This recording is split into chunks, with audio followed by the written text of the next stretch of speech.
85 वर्षाच्या प्रदीर्घ काळामध्ये ज्या विद्वज्जनांच्या वैखरीने आणि त्यांच्या पदस्पर्शाने जो मंच पावन झालाय त्यावर मला आज बसायला मिळालं आणि तिथून बोलण्याची संधी मिळते याच्यापेक्षा मोठं भाग्य माझं नाही। त्यामुळे मी सुरुवातीलाच आयोजकांचं मनापासून आभार मानतो। चाळीसगाव शहर हे खूप वेगळं शहर आहे महाराष्ट्रातलं। मी जेव्हा जेव्हा बोलतो हे आवर्जून उल्लेख त्या गोष्टीचा करतो। हे प्रतिभेची कदर करणारं आणि माणसातल्या माणुसकीचा आदर करणारं शहर आहे। आणि या शहराचं वेगळेपण हे आहे, मी नेहमी म्हणायचो की जसं महाराष्ट्रात पुणे आहे तसं खानदेशामध्ये किंवा उत्तर महाराष्ट्रात आपलं चाळीसगाव आहे। आणि आपल्या जळगाव जिल्ह्याला म्हणजे चाळीसगावचं कौतुक होत असेल तर आणखी जोराने टाळ वाजला तर हरकत नाही, कारण हे कौतुक असं वरवरचं नाहीये, मनापासून आहे। मला नेहमी असं वाटतं की आपलं खानदेश किंवा जळगाव हे जर शरीर असेल तर त्या शरीराचं हृदय म्हणजे चाळीसगाव आहे। अशी माणसं या मातीत आहेत आणि या माणसांविषयी नितांत आदर माझ्या मनामध्ये आहे। आदरणीय डॉक्टर करंबेळकर सर, अध्यक्ष, 90 वर्षाचे तरुण आहेत बाबा इथे बसलेले। त्यांना पाहिल्यानंतर तर माझा ग्रुप आणखी वाढला। विश्वास देशपांडे सर आहेत, शुक्ल सर आहेत, पाठक सर आहेत, सगळी मंडळी म्हणजे कितीतरी मला ओळखीचे चेहरे दिसत आहेत। आणि विशेष म्हणजे आमचे राजेश भाऊ, महाराष्ट्रातल्या अनेक तरुणांचे आयडॉल। तर कायम मला चाळीसगावमध्ये येण्याची ओढ असते आणि आजही मी वाट बघत होतो की 6 तारीख कधी येईल आणि मला कधी या सगळ्यांना भेटता येईल। आणि येता येता मी मीनाक्षी दिदींचे मला 2दा आदेश झाले कालपासून, आणि येताना आधी माझ्याकडे यायचं आहे, इथे टोल द्यायचं आहे आणि मग पुढे जायचं आहे। तर मी मीनाक्षी दिदींना भेटलो आणि त्यांनी एक जे वाक्य दिलं त्या वाक्यानेच मी सुरुवात करणार आहे। त्या असं म्हणाल्यात, आणि ते वाक्य कदाचित अनेकांच्या जगण्याचा मंत्र असू शकतो। ते म्हणाल्यात की आपण जोपर्यंत वेडहून काम करत नाही तोपर्यंत समाजात शहाणपणा येत नाही। तर समाज शहाणा होण्यासाठी कुणाला तरी वेड व्हावं लागतं, आणि अशा असंख्य वेड्यांची म्हणजे मातीसाठी, शहरासाठी, माणसांसाठी वेड होणाऱ्या माणसांची भूमी आहे। म्हणून मी या भूमीला सर्वप्रथम वंदन करतो। मंचावरील मान्यवर आणि माझ्या पुढे बसलेल्या आपण सगळ्या मान्यवरांना अभिवादन करतो आणि माझ्या बोलण्याला सुरुवात करतो। माझ्या आजच्या बोलण्याचा विषय आहे, त्या विषयाची ओळच मुळात सुधीर मोघे यांच्या कवितेची आहे। आता आपुल्या झरा झुळझुळे निळा निळा स्वच्छंद, आता आपुल्या झरा झुळझुळे निळा निळा स्वच्छंद, आणि जगणे म्हणजे उधळीत जाणे हृदयातील आनंद, आणि जगणे म्हणजे उधळीत जाणे हृदयातील आनंद। हा आनंद आपल्या सगळ्यांच्या मनामध्ये असतो, अगदी लहानपणापासून मोठं होत असताना। आणि असं लक्षात येतं की जसं जसं वय वाढतं तसं तसं आनंदाची जागा कुठली तरी दुसरीच गोष्ट घ्यायला सुरुवात होते आणि आनंद विरायला लागतो। आता बघा, कुठलंही एक छोटंसं बाळ, एक छोटंसं मूल जर या ठिकाणी आलं, छोटंसं गुटगुटीत सुंदर, रंग कसाही असू द्या, कितीही गरिबाचं लेकरू असू द्या, आपल्या मनामध्ये एक आनंदाचे कारंजे उडायला लागतात की नाही? त्याला जवळ घ्यावंसं वाटतं की नाही? तर तो जो आनंद आहे तो आनंद सगळ्यांच्या मनामध्ये कधीतरी होता, आणि जगण्याच्या या रहाट गाडग्यात तो आनंद आपण हरवत गेलो। म्हणून आता कधीतरी आपल्याला टाळ्या वाजवायला पण प्रसंग शोधावे लागतात, हसण्यासाठी तरी कुठल्या तरी निमित्ताचं आयोजन करावं लागतं, आणि तेव्हा आपल्या चेहऱ्यावर कुठेतरी हसू दिसायला लागतं। आम्ही आमच्या आयुष्यामध्ये जे प्रयोग केलेत, मला म्हणजे वेदांत गुरुजींचं फार आश्चर्य आणि आनंद वाटला, अभिमानही वाटला की त्यांनी इतकी पुस्तकं वाचलीत, याचा मला सर खूप आनंद झाला। म्हणजे आमचे ग्रंथमित्र धुमाळ अण्णा आहेत, त्यांनी सांगितलं की आम्ही असा एक कार्यक्रम करतोय। मला फार आनंद झाला की एक तरुण मुलगा इतकी पुस्तकं वाचतोय, आणि त्यापेक्षा जास्त आश्चर्य वाटलं जेव्हा इथून सांगण्यात आलं ते विवाहित आहे। म्हणजे लग्न झाल्यावर पण माणूस इतकं वाचू शकतो सर। आणि विशेष वहिनी, तुमचं अभिनंदन आणि आभार मानले पाहिजे की त्यांना तुम्ही पुस्तकं वाचू दिली। झाडं श्वास पुरवतात, पण पुस्तकं आत्मविश्वास पुरवतात आणि जगण्याला तो आवश्यक असतो. ज्या ज्या घरामध्ये पुस्तकांचं कपाट आहे त्या घरामध्ये दुःखाचं स्थान फार क्वचित आहे. आपल्याला बऱ्याचदा असं सांगण्यात येतं, आपल्या शाळांनी सांगितलं, आपल्या शिक्षकांनी सांगितलं, दुर्दैवाने समाजाने पण सांगितलं की मोठं होणं म्हणजे प्रचंड पैसा कमवणं, मोठं होणं म्हणजे यश मिळवणं. पण मोठं होणं म्हणजे ज्या माणसांसोबत आपण राहतो त्या माणसांसोबत आनंदी जीवन जगता येणं म्हणजे मोठं होणं, हे कोणीच सांगत नाहीये. आणि त्यामुळे मी ज्या ज्या घरांमध्ये जातो, ज्या ज्या ठिकाणी जातो, तिथे त्या घरात कुठे पुस्तकं कोपऱ्यात तरी काही दिसतात का हे बघतो. आणि जिथे पुस्तकं दिसतात ते घर आपलं आहे या कुठल्याही संवादाशिवाय आपल्याला वाटायला सुरुवात होते. म्हणून तुमच्या घरात जर पुस्तकं असतील तर तुम्ही खूप योग्य मार्गाने तुमचं मार्गक्रमण जीवनक्रमण करत आहात असा त्याचा अर्थ आहे. पुस्तकं फार महत्वाची आहे. आणि गेले 85 वर्ष चाळीसगाव शहर हे वेगळं का आहे त्याचं हे पण कारण आहे. बेस पक्का आहे. 85 वर्षांपासून किंवा त्याही आधीपासून इथे वाचन संस्कृती आहे. आपण म्हणतो वाचन संस्कृती लोप पावली आहे वगैरे वगैरे, पण मला चाळीसगावामध्ये आल्यानंतर नेहमी सापडतं. मी देशपांडे सरांच्या घरी कितीदा तरी गेलोय, तिथे जेवण केलं आणि त्यांच्या कपाटातली पुस्तकं मी चाळत बसतो. अशी पुस्तकं आपल्या सगळ्यांकडे आहेत आणि असावीत. आणि तोच आपल्या जगण्याचा आणि पुढच्या सगळ्या आयुष्याचा पुढच्या दिशेचा एक सगळ्यात महत्वाचा धागा असणार आहे. हे का हे माझ्या पुढच्या बोलण्यात मी सांगणार आहे. माझ्या जीवनामध्ये पुढे पु ल देशपांडे नेहमी म्हणायचे आणि कुठल्या गोष्टीवर कशी कोटी करावी. मी येताना पण त्यांचं ते ऐकतच येत होतो आणि तिथे एक जोक ऐकला मी त्यांनी सांगितलेला. तो जोक तुमच्यापैकी अनेकांना माहीत असेल. तो विनोद असा होता की पु ल देशपांडे आणि कदाचित वसंतराव देशपांडे आणि सुनीताबाई किंवा भीमसेन जोशी कोणीतरी असेल, 3 जण प्रवास करत होते आणि घनदाट अशा अरण्यातून जात असताना तिथे पुढे त्यांच्या गवा आला. रानरेडा ज्याला आपण म्हणतो, तो गवा आला आणि गव्याची क्षमता अशी असते की तो कारच्या कार उलथून टाकून शकतो. आणि त्या काळातली ही गोष्ट आहे. तो पुढे गवा आला आणि तेवढ्यात त्यांनी गाडीला ब्रेक मारला आणि हळूच वसंतराव देशपांडे असावेत ते असं म्हणाले की ही चार्जिंग, म्हणजे तो गवा आता तुम्हाला मारण्याची तयारी करतोय. अशा प्रचंड भीतीदायक प्रसंगात पु ल सुनीताबाईंना म्हणतात, वसंताला वाटतं कदाचित गव्याला इंग्रजी कळत नाही. तर जगण्याकडे बघण्याचा जो दृष्टिकोन आहे तो दृष्टिकोन कसा तयार होऊ शकतो, तो कशामुळे होतो, तर मला तरी असं वाटतं तो पुस्तकांमुळे होतो. आणि दुसरं म्हणजे आपण कुठल्या माणसांसोबत राहतो, आपलं विश्व कसं आहे आणि त्याहीपेक्षा आपल्या घरामध्ये किती माणसं येतात, कुठल्या प्रकारची माणसं येतात. आपण नेहमी म्हणतो ना श्रीमंती मोजत असतो आपण, पण श्रीमंती ती खरी श्रीमंती असते की तुमच्या घरापुढे किती चपला आहेत, किती शूज आहेत आजच्या भाषेत सांगायचं झालं तर. त्या दिशेनं ज्या माणसांचा प्रवास सुरू आहे त्यांचं जगणं खरोखर समृद्ध होत जाणार आहे. आणि ज्यांच्या घरामध्ये माणसांचं येणं कमी झालंय, त्यांच्या घरामधला संवाद थांबतोय, पुढच्या काळामध्ये आमच्या सगळ्यांचं काम वाढणार आहे असं आमच्या लक्षात येत आहे. वेगवेगळे रिसर्चेस आता आम्ही वाचतोय. या 21व्या शतकातल्या प्रचंड मोठ्या आजारांमध्ये कुठला आजार असेल तर तो एकांतपणाचा आजार आहे. घरात माणसं असतील पण बोलणारं कुणी नसेल, आनंद कुठून येणार आहे.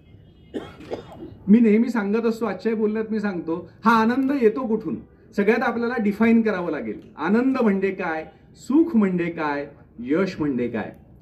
तर मी कुठेतरी वाचलं होतं, तेच तुमच्या पुढे सांगतो. मी काही फार मोठा विचारवंत नाही, पण ही जगण्याची सूत्र राजेश भाऊंसारख्या माणसांसोबत राहत असताना, सावजी सरांसोबत राहत असताना आम्हाला कळत गेली की जगण्याची सूत्र काय असतात.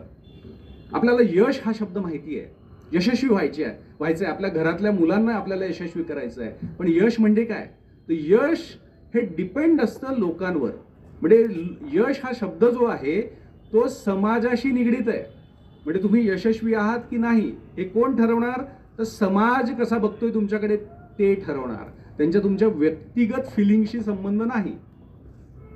म्हणजे एखाद्या व्यक्तीला खूप यशस्वी माणूस आपण समजत असू, पण त्याच्या यातना काय आहेत हे आपल्याला माहिती नाही आहे. दुसरी एक आपली डेफिनेशन आहे सुखाची, आणि हे सुखाची व्याख्या जी जुळलेली आहे ती जुळली आहे आपल्या शरीराशी. सुख जे काही असतं हे सुख आपल्या शारीरिक पातळीवर जुळलेलं असतं. म्हणजे एखाद्या वस्तूतून आपल्याला आनंद मिळतो, एखाद्या उपभोगाच्या ज्या गोष्टी असतात, मटेरियलिस्टिक ज्याला आपण म्हणू, भौतिकवाद ज्याला आपण म्हणू, हे सगळं शरीराशी जुळलेलं असतं. शरीराला ज्यातून आनंद मिळतो ते सुख असतं. मग आनंद काय असतो?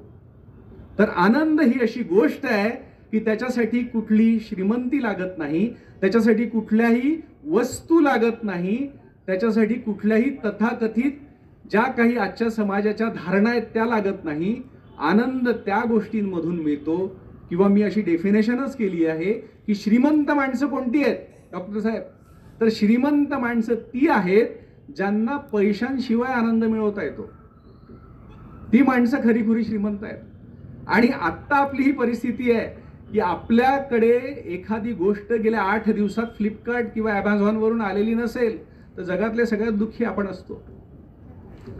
आणि त्या ॲमेझॉनवरून एखादी गोष्ट तो पार्सल येतपर्यंत तर आपल्यासारखं माहिती आहे काय अवस्था असते. मी पण त्यात सहभागी आहे, मी कोणाला उद्देशून बोलत नाही. ते पार्सल हातात पडेपर्यंत, ते पॅकेट पूर्ण फोडलं जाईपर्यंत आणि ती वस्तू हातात येईपर्यंत काय उत्सुकता ताणलेली असते आपली. आणि तो आनंद गगनात मावेना असा आनंद ज्या क्षणी तशीच गोष्ट किंवा तीच वस्तू आपल्या शेजारणीच्या घरात दिसायला लागली की आपला आनंद मावळतो. हे आहे सुख, तो आनंद नाहीच आहे. म्हणून एक सुंदर डेफिनेशन अशी आहे, पैसा आवश्यक आहे जीवनामध्ये जगायला. आम्हाला सगळ्यांना पैसा लागतो. मी कुठला उपदेश करायला नाही आहे. इथे फार थोर माणसं बसलेली आहेत, म्हणजे ज्यांच्या पायाशी मी आल्याबरोबर ज्यांना नमस्कारच करतो ती सगळी माणसं बसले. मी उपदेश कुठलाही करत नाही आहे. पण ज्या प्रयोगशील माणसांसोबत मी राहतोय आणि काही प्रयोग जगण्यातले आम्ही आमच्या घरी करत आहोत ते सगळे तुमच्या समोर ठेवण्याचा प्रयत्न करणार आहेत. आणि त्या आनंदाच्या सूत्रापर्यंत आपण कसं जाऊ शकू याचा आपण विचार करणार आहोत. मला एक असं सुंदर गोष्ट सापडली. पैसा हा महत्त्वाचाच आहे, पण पैसा कुठे कामात येतो सगळ्यात जास्त? एकाने असंही म्हटलं की तुमचा पैसा कुठला आहे माहिती आहे? तुमचा पैसा तोच पैसा आहे जो तुम्ही खर्च करत आहात. त्याच्या पलीकडे तुमचा पैसा नाहीच आहे, जो बँकेत पडलाय. बंडल्स बँकेमध्ये राखून आपला बँक बॅलन्स जो झालाय तो आपला पैसा नाहीच आहे. आपला पैसा तोच आहे जो आपण खर्च करतोय. आणि आपण जेव्हा आपल्या स्वतःसाठी पैसा खर्च करतो तेव्हा ते सुख असतं, कारण त्यातनं काहीतरी वस्तू विकत घेता येते. पण जेव्हा त्याच पैशातून आपण कुणातरी इतरांसाठी काहीतरी विकत घेतो तेव्हा तो आपल्यासाठी आनंदाची गोष्ट ठरते आणि इतरांसाठी सुद्धा आनंदाची गोष्ट ठरते. तर पैशाचा विनियोग कसा आपण करतो त्यावर सगळं अवलंबून आहे. अन्यथा पैसा काय आहे तर आपल्या वाट्याला आलेलं दुःख ऐशो आरामात भोगण्याचं साधन म्हणजे पैसा आहे. किती सुंदर डेफिनेशन आहे बघा. आपल्या सगळ्यांच्या वाट्याला आलेलं दुःख आपण ऐशो आरामात जेव्हा भोगतो तेव्हा पैसा कामात येतो. म्हणजेच घरात सगळं आहे. मी आणि माझी पत्नी राजेश भाऊ सांगत होते, खरं तर त्यांनी केलेलं कौतुक मला किती पचनी पडेल, आज झोप पण लागणार नाही इतकं कौतुक त्यांनी करून टाकलं. अगदी साधी माणसं आहोत, तुमच्यासारखीच, फार वेगळी नाही. पण हे सगळं करत असताना थोडं वेगळेपणाने काही करता येईल का, थोडंसं धाडस करता येईल का, एवढाच आम्ही प्रयत्न करतो. आणि त्या प्रयत्नातून असं लक्षात आलं की हा आनंद कुठून मिळतो, ही श्रीमंती कुठून लाभते. तर एक साधं सूत्र आम्हाला सापडलं. तुमच्या पुढे पण जर मी ऑप्शन ठेवलं ना, तुम्ही तेच चॉईस करणार आहात, तेच निवडणार आहात जे आम्ही निवडलंय. म्हणजे मी मागच्या वेळेस पण इथे जेव्हा माझं व्याख्यान झालं तेव्हा हाच प्रश्न केला होता. मी इथे झालेल्या एका कार्यशाळेत शिक्षकांना सुद्धा हाच प्रश्न केला की तुमच्या पुढे जर पर्याय ठेवलेत, आता आपण थोडंसं एकमेकांशी बोलू सुद्धा, की तुमच्याकडे पर्याय ठेवलेत की आज किंवा आजपासून पुढील 3 दिवस तुम्हाला एका रूममध्ये बंद करण्यात येईल आणि ती रूम प्रचंड 5 स्टार असेल, पंचतारांकित, सगळं तिथे उपलब्ध आहे आणि पंचपक्वानांसह सगळ्या सुविधा आहेत आणि त्या ठिकाणी तुम्हाला एकटं राहायचं आहे. हा पर्याय तुम्ही निवडणार आहात की असं एखादं ठिकाण, कदाचित रूम तितकी सुंदर नाहीये, ते ठिकाण तितकं लॅविश नाहीये आणि ते पंचपक्वान्न पण नाहीये, साधं जेवण असेल, भरीत भाकरी आपल्या खानदेशची, पण तुमच्या जीवाभावाची माणसं, तुमची आवडती माणसं, तुमचे मित्रमैत्रिणी तिथे असतील, तर कुठला पर्याय तुम्ही निवडणार आहात? सगळ्यांना ऍग्री? आपल्या खरोखर गरजा खूपच वेगळ्या आहेत आणि आपण शोध मात्र फार वेगळ्या गोष्टींचा घेत असतो. हे जेव्हा आमच्या लक्षात आलं, मला हे सूत्र जेव्हा कळलं की आपल्याला काय हवं असतं, तर आपल्याला माणसं हवी असतात. आपल्याला काय हवं असतं, आपल्याला आपल्या माणसांकडून होणारं कौतुक हवं असतं. आपल्याला काय हवं असतं, अशा सगळ्या माणसांसोबत आपल्याला हिंडायला पाहिजे असतं. तेव्हा एक मोठं डिसिजन मी आणि माझ्या पत्नीने घेतलं आणि त्या क्षणी नोकरी सोडली. आणि आजपासून मी नोकरी करणार नाही. अर्थात नोकरी सगळ्यांनी सोडायची असं नाही आहे. मला ती पेलवणारी नोकरी नव्हती आणि ती नोकरी सोडली. आणि त्या दिवशी उद्याची चूल पेटणार की नाही ही चिंता असताना आम्ही तो निर्णय घेतला. आणि असं लक्षात आलं की असं काही नसतं, चूल बिल आपोआप पेटते. तुम्ही जेव्हा अडचणीत असता तेव्हा कुठून तरी एक अदृश्य हात येतो आणि तुम्हाला मदत करतो. कुठून तरी एक अदृश्य हात येतो, तुमच्या पाठीवर थाप मारतो. तुम्ही कुठल्या तरी संकटामध्ये असता तेव्हा तुमच्या नकळत कितीतरी समाजातली माणसं तुमच्या पाठीशी उभी राहतात. आणि हे कशामुळे होतं? हे फक्त होतं तुम्ही समाजावर टाकलेल्या विश्वासामुळं आणि तुम्ही जोडलेल्या माणसांमुळं. म्हणून मला यशाची, सुखाची आणि आनंदाची व्याख्या समजत गेली ती अशी की यशस्वी व्हायचं असेल तर काय करायचं असतं? फार काही करायचं नसतं. फक्त भेटलेला माणूस, आपल्या संपर्कात येणारा माणूस हा आपला झाला पाहिजे. आणि तो आपला केव्हा होतो? जेव्हा आपण त्या माणसाला अत्यंत निरागसतेने, आणि ज्या छोट्याशा बाळाचा मी उल्लेख तुमच्या पुढे सुरुवातीला केला, त्या निरागस भावनेनं जेव्हा केव्हा आपण एखाद्या माणसांच्या पुढे जातो त्यावेळेस नकळत माणसं आपल्याशी जोडली जातात असं लक्षात येतं. आपल्याला असं वाटतं की आपल्याविषयी कोणीतरी काहीतरी छान सांगितलं पाहिजे. गरज नाही आहे. आपण जेव्हा उभे राहतो तुमच्या पण लक्षात येतं कोण माणूस भामटाय आणि कोण माणूस सज्जन आहे हे कोणी सांगायची गरजच पडत नाही. जेव्हा तोंड उघडलं जातं, जेव्हा एक छोटीशी कृती घडते, तेव्हा समोरचा माणूस कोण आहे हे समाजाला लक्षात येतं. मग अशी जेव्हा माणसं आम्ही जोडायला लागलो तेव्हा आमचा बँक बॅलन्स म्हणजे माणसांचा बॅलन्स वाढत गेला. आणि आज अशा परिस्थितीमध्ये आहोत की कुठलंही दुःख असलं तरी ते दुःख राहत नाही, त्याचं परावर्तन आनंदामध्ये होतं. एक सुंदर गोष्ट मी ऐकली होती, तुम्हाला गोष्ट ऐकायला आवडेल. साधारणतः 3 जण एका हॉटेलमध्ये गेली. ही जुन्या काळातली गोष्ट आहे. त्यातले एक साधू होते आणि त्यांच्यासोबत एक प्रचंड श्रीमंत माणूस, मर्सिडीज मधला, आणि त्यांचा एक मित्र. असे 3घही जण एका हॉटेलमध्ये गेलेत. हॉटेलमध्ये रूम बुक होती. ते त्या रिसेप्शनवर आलेत. रिसेप्शनला त्यांनी सांगितलं की आमचं बुकिंग आहे. हे समजल्यावर लक्षात आलं की त्यांची बुक आहे 18व्या मजल्यावरती. आणि त्या हॉटेलच्या त्या रिसेप्शनिस्टनी चावी दिली यांच्या हातात. 18व्या मजल्यावर रूम आहे, श्रीमंत मोठी रूम, छान हवा येणारी रूम, हवेशीर, जिथून सगळं शहर दिसू शकतं अशी रूम. ते खुश होता, जो मर्सिडीज मधून आलेला माणूस, ज्याने त्या साधूंना तो घेऊन आलेला होता. तो खुश होता की चला इतक्या छान ठिकाणी आपण यांच्यासोबत आता थांबणार आहोत. एवढ्यात रिसेप्शनिस्टनी बॉम्ब टाकला. त्यांनी सांगितलं, आणि जुन्या काळातली गोष्ट आहे की लाईट गेलेली आहे आणि जनरेटर नाही. आता 18 मजले चढून वर जायचं आहे. आता साधू लोक जी असतात ना, त्यांना कशानेच फरक पडत नाही, लाईट आहे की नाही आहे, 18व्या मजल्यावर आहे की खालच्या मजल्यावर आहे, कारण भौतिक गोष्टींची संबंध येत नाही. आणि मी हे आवर्जून यासाठी सांगतोय की साधू म्हणजे कोणीतरी दुसरा पुरुष नसतो.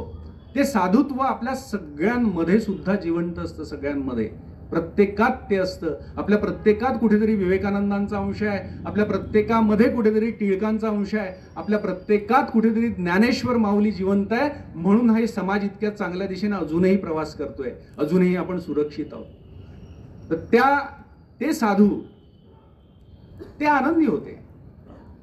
ते ब्रह्मानंदी टाळी लागणारे ते आनंदी होते. ते त्यांच्या मित्राशी गप्पा करताय आणि दोघांचं मस्त जमलेलं आहे, गप्पा सुरू आहेत. हे यांना तणाव आलेला, हे एकावर एक मजले चढताय, दुसरा मजला झाला, 5वा झाला, 7वा झाला, गप्पा.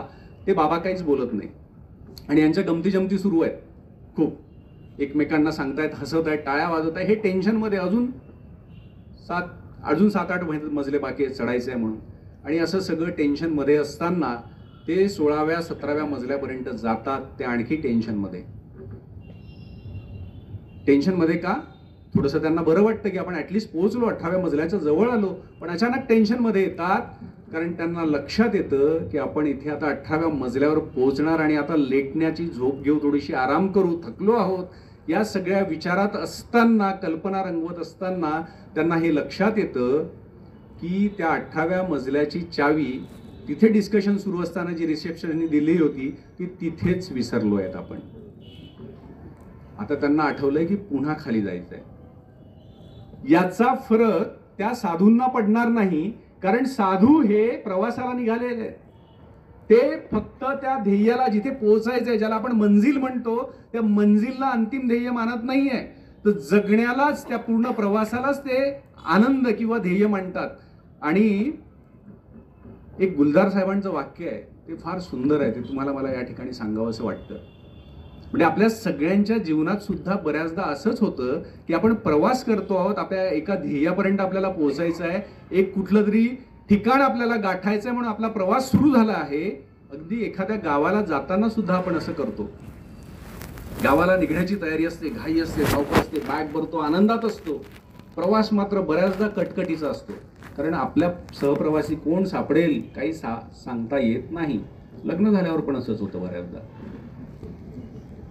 गुलजार साहेबांचं खूप सुंदर वाक्य आहे. गुलजार साहेब असं म्हणतात कि तुम्हारा सफर ये जरूरी नहीं कि सफर कैसा है, ये बहुत जरूरी होता है कि हम सफर कैसा है. आपल्या या जीवनाच्या प्रवासात सुद्धा आम्ही सगळ्यात जास्त भर कशावर दिलाय, तर आमच्या या जगण्यातले सहप्रवासी कोण असतील या गोष्टीवर सगळ्यात जास्त भर दिलाय. त्याच्यामुळे राजेश भाऊ सांगत होते, यांच्या घरी तुम्ही कधीही जा, किमान 5-6 माणसं सापडतात. त्याचं कारणच हे आहे की 5-6 माणसं आमची रक्ताच्या पलीकडचे नातेवाईक झालेले आहेत. मी खरं तर चंद्रपूर जिल्ह्यातला, खानदेशमध्ये माझे पूर्वज पण कधी आलेत की नाही याची मला माहिती नाही आहे. आणि अशा परिस्थितीत मी जेव्हा खानदेशात आलो, जळगावला आलो आणि आता चाळीसगावला तर सातत्याने येणं असतं, मला कालपासून सर फोन सुरू आहेत की आमच्याकडे जेवायला या, आमच्याकडे जेवायला या. आता कुणाकुणाला नाराज करायचं, त्यात राजेश भाऊ ऐकायला तयार नाही. मला आज दोघांकडे जेवायला जायचं. आता म्हणजे कसं जावं हाच प्रश्न आहे, कारण हे पण ऐकायला तयार नाही आणि ते शुक्ल सर पण ऐकायला तयार नाही. तर ही जी नाती असतात ना, ही फार महत्वाची असतात. आणि बऱ्याचदा असं होतं की आपल्या जीवनामध्ये आपण कुटुंबाच्या पलीकडे फार जास्त लक्ष देत नाही. त्यात आपला दोष नाही आहे. मी बोलत असताना नेहमी सांगतोय की प्रत्येक माणसाच्या जीवनाचं उद्दिष्ट काय, 3 याच्यात संपून जातं. एक, मुलांचं शिक्षण. दुसरं, मुलीचं लग्न. आणि तिसरं, घर. असंच चालतं की नाही आपल्या सोसायटीमध्ये. या 3 प्रायोरिटीज असतात. या 3 गोष्टीमध्ये सगळं आयुष्य गुंडाळून आपण बाजूला ठेवतो आणि आयुष्याच्या अखेरीस असं लक्षात येतं की अरे, जगायचं राहून गेलंय, राहूनच गेलाय. आणि माझ्या सर्वेक्षणात असं लक्षात आलं, खूप धक्कादायक आहे पण हे खरं आहे, माझ्या सर्वेक्षणात हे लक्षात आलं की माणूस जेव्हा रिटायर होतो, तो रिटायर झाला की पुढच्या 5 ते 10 वर्षात संपतो. असं का होत असावं? खूप ऍक्टिव्ह असणारा, क्लास 1 ऑफिसर असणारे लोक, पोलीस ऑफिसमध्ये रुतब्याने जगणारे लोक पुढच्या 5 ते 10 वर्षात अक्षरशः संपतात. असं का होतं? याचं कारणच हे आहे की त्या विशिष्ट फोकसच्या पलीकडे आपल्याला बघताच येत नाही.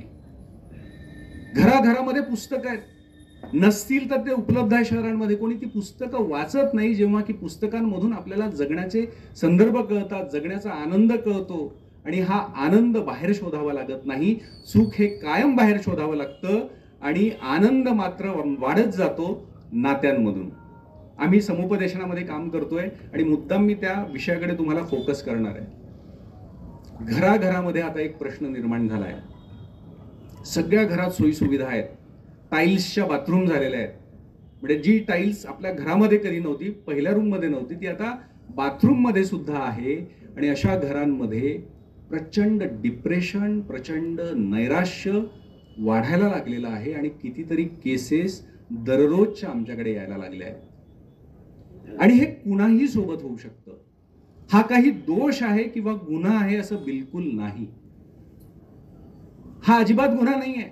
पण आपल्या व्यवस्थेने किंवा आपण जे स्वीकारलं, संयुक्त कुटुंब पद्धतीमधून आपण जेव्हा विभक्त कुटुंब पद्धतीमध्ये आलो आणि त्याच्यात सगळा घोळ निर्माण झाला, आपण जास्तीत जास्त संकुचित होत गेलो.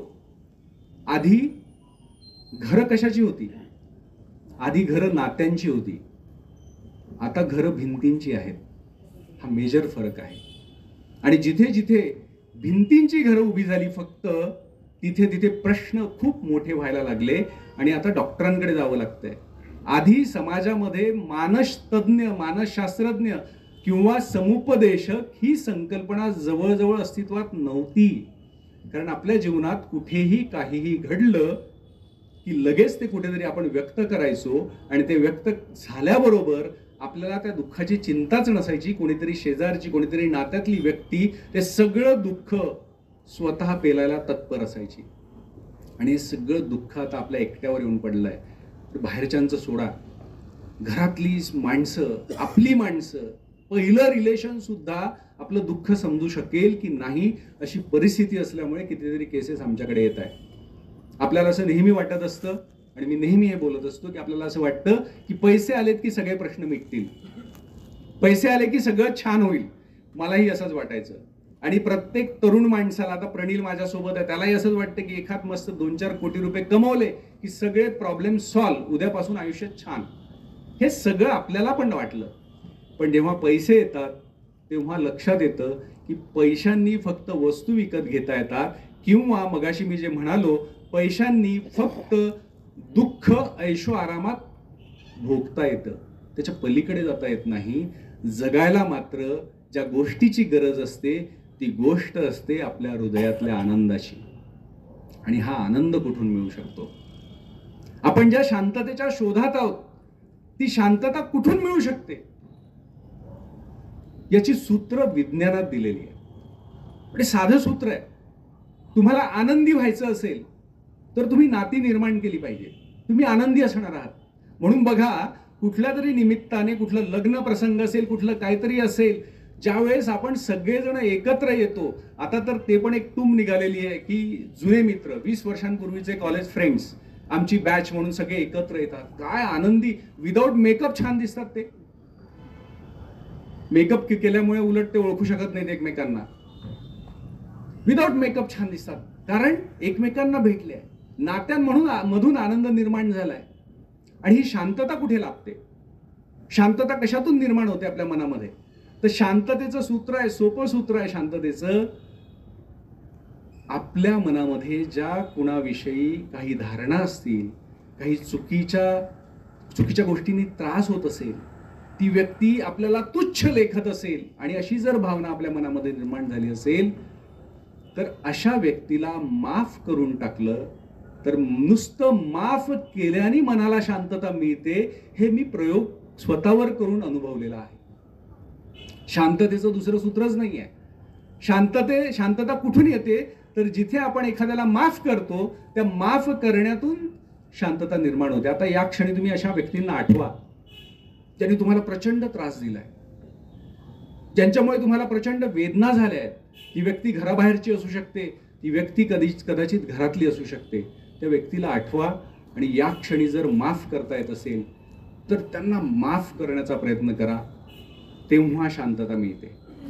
ज्या क्षणी आपण एखाद्याविषयी प्रचंड मनापासून, म्हणजे मी इथे आल्यानंतर मला ही सगळी मोठी माणसं, थोर माणसं जेव्हा मला दिसली, त्या क्षणी मी कृतकृत्य झालो. मला बाबा किती दिवसांनी भेटलेत, किती वर्षांनी मी भेटलो, जेव्हा त्यांना मी नमस्कार केला, त्यांच्याप्रती मी कृतज्ञता व्यक्त केली, राजूभाऊंप्रती जेव्हा मी कृतज्ञता व्यक्त करतो तेव्हा मला मनोमन आनंद होतो, मला शांतता मिळायला लागते. हा प्रयोग आपण करून बघू शकतो. आणि आनंद कशामुळे मिळतो? तर जी गोष्ट मी तुम्हाला सांगण्याचा प्रयत्न केलाय की आनंद हा नात्यांमधून मिळतो. आपण जेवढी नाती जोडत जाऊ, जितकं नात्यांमध्ये समृद्ध होत जाऊ, नाती वाढवत राहू, तेव्हा आनंदाचा बॅलन्स आपला वाढत जातो. आणि तो बॅलन्स वाढवण्याचं एकच सूत्र आहे, कुठल्याही अपेक्षेशिवाय मी कुणाच्या तरी मदतीला जाणे. मी मागच्या वेळेस सुद्धा आलो होतो चाळीसगावमध्ये, एका हॉलमध्ये माझा कार्यक्रम होता आणि तिथे एक मी महत्त्वाचं सूत्र सांगितलं. डॉक्टर साहेब या ठिकाणी आहेत आणि आपण जेव्हा केव्हा आजारी असतो तेव्हा डॉक्टरांकडे जातो आणि डॉक्टरांकडे गेल्यानंतर डॉक्टर काय देतात आपल्याला? डोज देतात. बरोबर आहे ना? डोजचं स्पेलिंग आहे DOSE, डोज. आता हे डोस जे आहे ना त्याला आपण थोडंसं विलग करून बघूया. म्हणजे ज्या गोष्टी मी तुम्हाला आत्ता सांगण्याचा इथे प्रयत्न केला ते असं हवेतलं नव्हतं. त्याच्या पाठीमागे काहीतरी वैज्ञानिक दृष्टिकोन आहे, त्याच्या पाठीमागे काहीतरी वैद्यक शास्त्र आहे. आणि हे आता सिद्ध झालं आहे की आपल्याला आनंदी राहायचं असेल, आपल्याला समाधानी राहायचं असेल, चित्ती असो द्यावे समाधान जे आपण ऐकतो संत महंतांनी सांगितलेलं, ते समाधानी जर राहायचं असेल तर काय केलं पाहिजे. तर विज्ञानाने आता हे सांगायला सुरुवात केलेली आहे की तुम्हाला जर आनंदी राहायचं असेल तर या डोजवर फोकस करा. पहिला डोज मधला डी फॉर डॉक्टर साहेब सांगू शकतील. डी कशासाठी स्टँड करतो? डोपामिन. डोपामिन हे आपल्या मधलं एक हार्मोन आहे, एक असं रसायन आहे की जे निर्माण झालं की आपल्याला हॅपी वाटायला लागतं. उदाहरणार्थ आपण एखादं स्वतःला काहीतरी टार्गेट दिलं की चला आज एवढं काम आपण कंप्लीट करूया. वेदांत भाईंनी ठरवलं की आज पुढच्या 8 दिवसात हे पुस्तक मी वाचून कंप्लीट करणार आहे. आणि ते पुस्तक 8 दिवसात झालं किंवा 7च दिवसात झालं कंप्लीट. ज्या क्षणी ते कंप्लीट होतं आणि ते सेलिब्रेट करतात की येस मी ते पूर्ण केलं आहे, त्या क्षणी डोपामिन आपल्याला मिळतं, जे जगण्यासाठीचं अतिशय महत्वाचं हार्मोन आहे. आणि याच्यासाठी 8 दिवसांचं टार्गेट घेण्याचीच गरज नाहीये, अगदी क्षणाक्षणाचं सुद्धा घेता येणार आहे, क्षणाक्षणाचं. दुसरं आहे डोज मधला ओ फॉर ऑक्सिटोसिन. ऑक्सिटोसिन हे जे आहे ना हे खूप महत्वाचं आहे. मला इथे विचारायला आवडेल तुम्हा सगळ्यांना, अगदी प्रामाणिकपणे तुम्ही हात वर करायचा आणि हे होत नाही म्हणून मला हा सर्वे इथे करायचा आहे. ऑक्सिटोसिन हे जे मिळतं ना ते तुम्ही करता की नाही त्यातनं मला तपासायचं आहे. ऑक्सिटोसिन एका गोष्टीमधून मिळतं, जेव्हा आपण आपल्या जीवलगांना स्पर्श करतो, जेव्हा आपण आपल्या जीवलगांशी फोनवर जरी बोललो तरी ऑक्सिटोसिन आपल्याला मिळतं. तर असे किती जण आहेत इथे या ठिकाणी की जे, मी नियमितपणे म्हणणार नाही, पण आपल्या घरातल्या व्यक्तींना, लहान मुलांना आपण जनरली जवळ घेतो, पण आपल्या आई आणि वडिलांना असं मस्त खांद्याला असं पकडून जवळ गेलो आहे, किंवा आईच्या कुशीमध्ये तुम्ही आठवावर कधी डोकं ठेवलं होतं? गॅरंटी आहे माझी, नुसतं तुम्ही आत्ता आठवलं ना आईच्या कुशीत ठेवलेलं डोकं, या क्षणी ऑक्सिटोसिन मिळेल तुम्हाला. तुमची अतिशय जिवलग व्यक्ती, मित्र असेल, मैत्रीण असेल, पती असेल, पत्नी असेल, भाऊ असेल, बहीण असेल, आई असेल, वडील असेल, त्यांना तुम्ही जरी आत्ता डोळ्यापुढे आणलं, नुसतं इमॅजिन केलं की तुम्ही त्यांना स्पर्श करत आहात घट्ट आणि म्हणत आहात आय लव्ह यू, तू मला आवडते, तू मॅटर करते माझ्या लाईफमध्ये.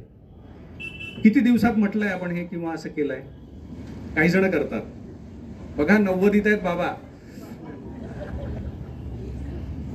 ते खरं तर योगी आहेत,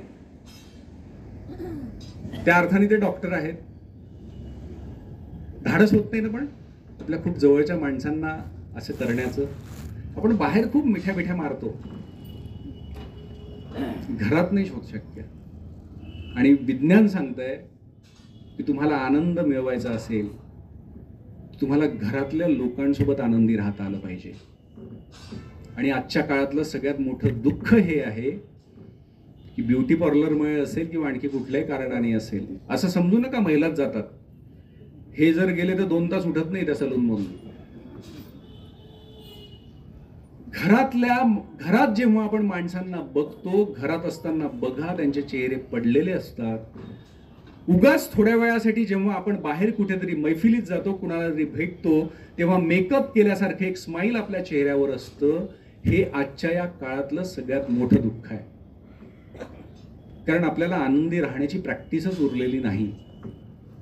घरात जर आपल्या माणसांसोबत आपल्याला आनंदी राहता येत नसेल तर आपल्याला बाहेर आनंदी राहण्याचं नाटकच करावं लागेल, आणि ते नाटक कुठल्याही कामाचं नाहीये. मग घरात आनंदी राहण्यासाठी काय करायचं? हा आनंद येणार कुठून? तर त्यातलं एक मी सांगितलं, ऑक्सिटोसिन. कुठून मिळेल? स्पर्शामधून मिळेल. एक फोन आपल्या जवळच्या मित्राला कोणाला तरी केला, खूप दिवसांनी बोलला नाहीस तू, कसा आहेस, काय आहेस, भेटलो नाही आपण कितीतरी दिवसात, आणि त्याचं कौतुक करून टाकायचं थोडंसं, तुझ्यातली ती गोष्ट ना मला फार आवडत होती, जनरली मी समुपदेशनाच्या याच्यात एक गोष्ट औषध म्हणून सांगत असतो. ती कुठली माहिती आहे? आपल्याला स्वतःला आनंदी राहायचं असेल ना, एक काम आवर्जून करायचं. आज पण तुम्ही हे संपल्यानंतर तुम्ही हा प्रयोग करू शकता. फक्त आता तुम्हाला माहिती आहे की इथे आधीच सांगितलं होतं, पण काय हरकत नाही करायला. हिंमत आता तुमची जरा मजबूत झाली असेल. कुठली आपल्या संपर्कातील जी कुठली व्यक्ती असेल तिच्यातलं विशेष काय आहे हे आपण शोधायचं. जसं मी आल्या आल्या अण्णांना म्हटलं, अण्णासाहेब आजच्या कार्यक्रमाचे तर मुख्य वक्ते तुम्हीच दिसत आहात. त्यांचा एकूण पेहराव पाहिल्यावर मला हेवा वाटला त्यांचा. मी ॲक्च्युली तसं यायला पाहिजे होतं. तर अण्णा गुदगुल्या झाल्याच असतील तुम्हाला. आणि आज रात्री पण ते आठवेल की मी आणि बायकोनी कौतुक नाही केलं किंवा घरच्यांनी नाही केलं, पण या बाहेरच्या माणसांनी केलं बा. प्रत्येकातलं एक छोटंसं विशेष जर आपल्याला शोधता आलं, प्रत्येकात असतं. प्रत्येक जण इथे वेगळा आहे. आणि आपल्या घरात सुद्धा आम्ही पॅरेंटिंगवर काम करतो. आपल्या घरात राहणारी माणसं, आपल्या घरात राहणारी मुलं ही सगळी वेगवेगळी आहे. पण आपल्या सगळ्यांच्या बोलण्यामध्ये कायम तुलना येते.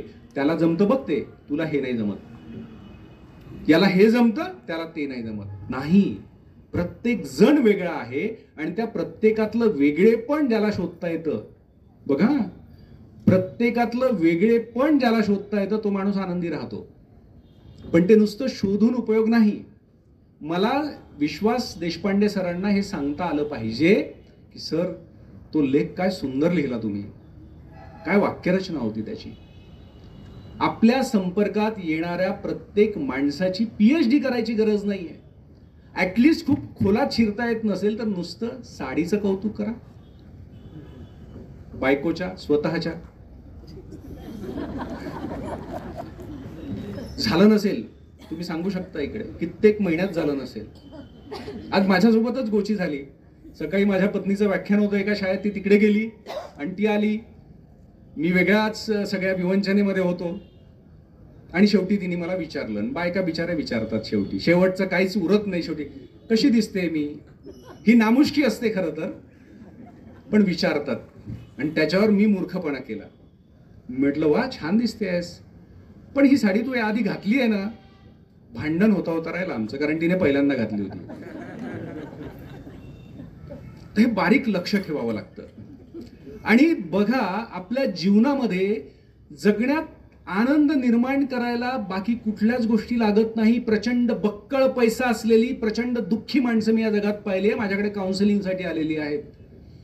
खूप आनंदी असणारी माणसं मी फक्त ती अनुभवली आहे ज्यांच्या जगण्यामध्ये, ज्यांच्या जीवनामध्ये माणसं खूप आहेत आणि त्या माणसातलं वेगळेपण त्यांना बघता येतं, ते वेगळेपण त्यांना शोधता येतं. अगदी अनोळखी माणसातलं सुद्धा वेगळेपण जर आपल्याला बघता येत असेल ना, तर त्याचं आयुष्य कसं होणार आहे माहिती नाहीये.